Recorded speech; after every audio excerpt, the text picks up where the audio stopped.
अस्सलाम वालेकुम। इस वीडियो में हम आपको इस ब्लोअर वाले रूम कूलर के मुकम्मल कनेक्शन समझाएंगे। अगर आपके रूम कूलर के कनेक्शन में कोई ख़राबी है या आप ये कनेक्शन सीखना चाहते हैं तो ये वीडियो आपके लिए बहुत मुफीद साबित होगी। तरीका आसान है, अमली तौर पर समझाया गया है, तो वीडियो को आखिर तक ज़रूर देखिएगा। मैं हूं इमरान और आप देख रहे हैं इमरान इलेक्ट्रिक।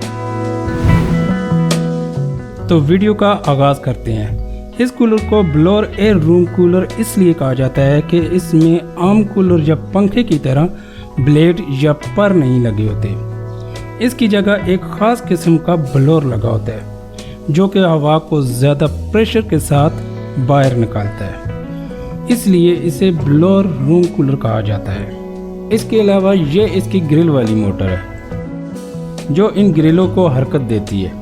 इससे कूलर की हवा चारों तरफ फैल जाती है और इर्द गिर्द बैठे लोगों को भी अच्छी हवा देती है। ये इसका कैपेसिटर है और ये रही इसकी मोटर की तारें। इन तारों में से ये वाली तार जिस पर 2 गांठें हैं ये है नंबर 2 स्पीड की तार और ये 1 गांठ वाली तार है नंबर 1 स्पीड की। यानी ये तार 2 नंबर स्पीड के लिए है और ये 1 नंबर स्पीड के लिए है। और ये जो बाकी 2 तारें हैं ये हैं कैपेसिटर वाली तारें। यहाँ एक बात ख़ास तौर पर नोट करने वाली है, मोटर की तारों का रंग कोई भी हो सकता है, इससे फ़र्क नहीं पड़ता। आपने सिर्फ एक बात याद रखनी है कि एक जैसे रंग की 2 तारें हमेशा कैपेसिटर की होती हैं और बाकी जो 2 तारें बचती हैं जिस पर 1 गांठ हो वो होती है नंबर 1 स्पीड की और जिस पर 2 गांठें हो वो होती हैं नंबर 2 स्पीड की। बस रंग कुछ भी हो सकता है, पहचान का तरीका यही है। चलें अब बात करते हैं सिलेक्टर स्विच की, जिसे ज़्यादातर लोग स्पीड वाला या जालियों वाला स्विच भी कहते हैं। इसमें 3 पॉइंट होते हैं। ये कूलर के 3 स्पीड के लिए इस्तेमाल होते हैं, स्पीड नंबर 1, स्पीड 2 और स्पीड 3। लेकिन चूँकि हमारे इस रूम कूलर में सिर्फ 2 स्पीड हैं इसलिए हम सिर्फ 2 पॉइंट इस्तेमाल करेंगे।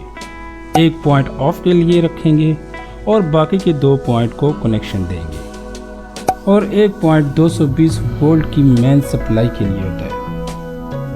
इस कूलर में 2 अलग अलग स्विच लगे होते हैं। एक स्विच मोटर को कंट्रोल करने के लिए होता है और दूसरा कूलर की ग्रिल को कंट्रोल करने के लिए होता है। चूँकि ग्रिल का स्विच सिर्फ एक फंक्शन के लिए है इसलिए हम इसका सिर्फ 1 पॉइंट इस्तेमाल करेंगे। अब हम आगे बढ़ते हैं और आपको मुकम्मल कनेक्शन करके देते हैं ताकि आपको हर चीज़ वाज़ेह तरीके से समझ आ जाए। इन तारों को हमने लंबा करके इनके साथ जोड़ दिया है ताकि आपको समझा सकें। अब इन तारों में से जो ये वाली तार है ये हमारी 220 वोल्ट AC सप्लाई वाली मेन तार है। इसे हमने पहले स्विच के मेन पॉइंट पर लगा दिया है और इसी पॉइंट से एक और तार निकाल कर दूसरे स्विच के मेन पॉइंट पर भी लगा दिया है ताकि दोनों स्विचेस को वोल्टेज बराबर मिले। पहले स्विच की बात करें तो हमने इसके एक पॉइंट पर स्पीड नंबर 1 की तार लगाई है और साथ ही एक गिरा भी लगा दी है और इसके साथ वाले पॉइंट पर हमने स्पीड नंबर 2 की तार लगाई है। इस पॉइंट पर भी 2 गिरा लगा दिए। अब बात करें दूसरे स्विच की जो कूलर के ग्रिल के लिए है। इस स्विच के एक पॉइंट के साथ हमने एक तार लगा दी है जो कि आगे जाकर ग्रिल मोटर को सप्लाई देगी। इन तमाम तारों को हम मोटर के साथ तरतीब से कनेक्ट करेंगे ताकि कूलर की मोटर और ग्रिल दोनों सही तरीके से काम करें। अब बात करते हैं कैपेसिटर की। जैसा कि हम पहले भी बता चुके हैं कि ये 2 तारें कैपेसिटर की हैं। इन 2 तारों को कैपेसिटर की दोनों तारों के साथ जोड़ देंगे। याद रखें कि इस कैपेसिटर में प्लस या माइनस जैसा कोई फ़र्क नहीं होता। आप दोनों तारें किसी भी तरफ जोड़ सकते हैं।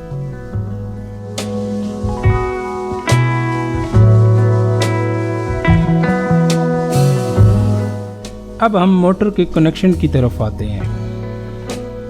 सिलेक्टर स्विच से निकलने वाली एक तार जिसके साथ एक गिरा है वो मोटर की एक गिरा वाली तार के साथ जुड़ेगी और ये स्पीड नंबर 1 का कनेक्शन है। इसी तरह सिलेक्टर स्विच से 2 गिरा वाली जो तार है वो मोटर की 2 गिरा वाली तार के साथ जुड़ेगी।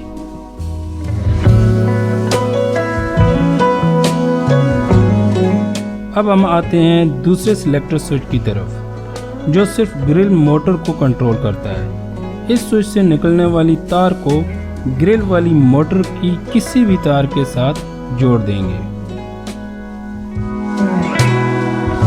अब सिलेक्टर स्विच की जो 220 वोल्ट वाली मेन तार है उसे सप्लाई की एक तार के साथ जोड़ दें।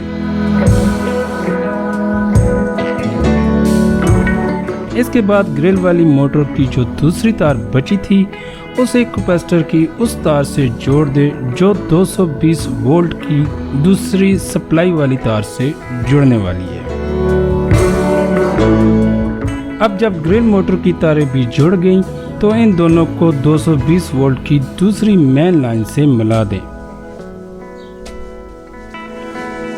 यहाँ एक बहुत अहम बात नोट करें, अगर आप देखें कि ब्लोअर उल्ट सिमत में घूम रहा है तो घबराएं नहीं, बस कैपेसिटर और ग्रिल की वो 2 तारें जो आपने अभी 220 वोल्ट से जोड़ी हैं उनमें से सिर्फ कैपेसिटर वाली तारें अलग कर दें